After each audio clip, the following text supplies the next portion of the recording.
Voici une opinion qui pourrait vous surprendre. La plateforme OnlyFans n'est pas principalement fréquentée par des hommes célibataires se cachant dans leur chambre.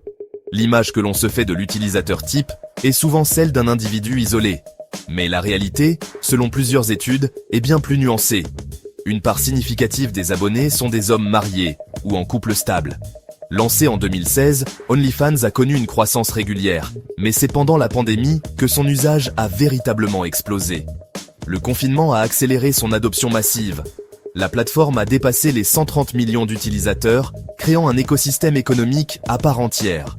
Son modèle unique se situe à l'intersection des médias sociaux et du contenu payant, souvent à caractère sexuel. Il offre une connexion directe, presque personnelle, entre créateurs et abonnés. Il ne s'agit pas toujours de pornographie traditionnelle, le contenu est varié, mais une grande partie est explicitement érotique. La sagesse populaire voudrait que ce soient des hommes célibataires et solitaires qui cherchent à combler un vide. Mais une étude démographique menée sur un échantillon d'utilisateurs a révélé une toute autre histoire. Sans surprise, 63% des abonnés étaient des hommes, 68% étaient des blancs. Mais le chiffre le plus frappant est celui-ci. Environ 89% des répondants se déclaraient non mariés. Une autre enquête, portant sur 425 abonnés, a corroboré ces résultats. 82% des participants étaient en couple. Il est important de noter que ces études sont basées sur des échantillons spécifiques et ne représentent pas la totalité des millions d'utilisateurs, mais elles indiquent une tendance claire. Alors, que se passe-t-il ? Pourquoi des hommes engagés dans une relation se tournent-ils vers ce type de contenu ?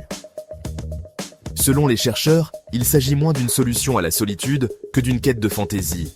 C'est une recherche de nouveauté, une forme de divertissement érotique. Cette consommation se fait parfois en solo, et, de plus en plus, parfois à deux. De nombreux couples rapportent même des effets positifs, comme une meilleure communication sur leurs désirs et leurs limites. Cela peut être une source de nouvelles idées pour pimenter leur intimité. Certains l'utilisent pour explorer des configurations relationnelles différentes, comme le polyamour ou l'ouverture de la relation. La clé, bien sûr, est le consentement mutuel et éclairé. Une autre note intéressante sur l'identité. Un nombre significatif d'hommes dans ces études s'identifiaient comme bisexuels ou pansexuels. Cela peut sembler élevé, mais les sondages montrent que les personnes bisexuelles représentent la plus grande part du spectre LGBTQ+. Beaucoup de ces personnes sont dans des mariages qui apparaissent hétérosexuels aux yeux du monde. Il ne faut donc pas présumer de l'orientation sexuelle des partenaires au sein d'un couple d'apparence hétéro. Mais qu'en est-il du discours sur la dépendance à la pornographie, souvent associé à ces plateformes ? Il est crucial de savoir que la dépendance à la pornographie n'est pas un diagnostic psychiatrique officiellement reconnu dans les manuels comme le DSM-5. Une utilisation problématique peut exister, mais elle est souvent liée à des conflits internes, comme la honte due à une éducation stricte, plutôt qu'à une dépendance au sens clinique. La plateforme elle-même n'est donc pas intrinsèquement nocive pour tout le monde. L'impact dépend de l'individu et du contexte. Le plus grand risque pour les relations n'est pas l'abonnement en soi, mais le secret qui l'entoure. Cacher des abonnements ou des conversations érode la confiance, fondement de toute relation saine. Lorsqu'il y a consentement et conversation ouverte, payer pour du contenu peut même être considéré comme plus éthique que de fréquenter des sites gratuits, financés par des publicités intrusives et dont les pratiques sont souvent opaques. Et, bien sûr, cela soutient directement les créateurs de contenu. Mais la vie de créateur n'est pas facile. Ils font face à des obstacles bien réels. Le harcèlement constant, la stigmatisation sociale associée au travail du sexe, et souvent une honte intériorisée, avec des conséquences directes sur leur santé mentale, comme l'épuisement professionnel et l'anxiété.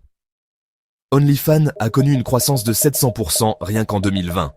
Les chercheurs commencent seulement à analyser l'impact à long terme de ce modèle économique sur le bien-être des créateurs.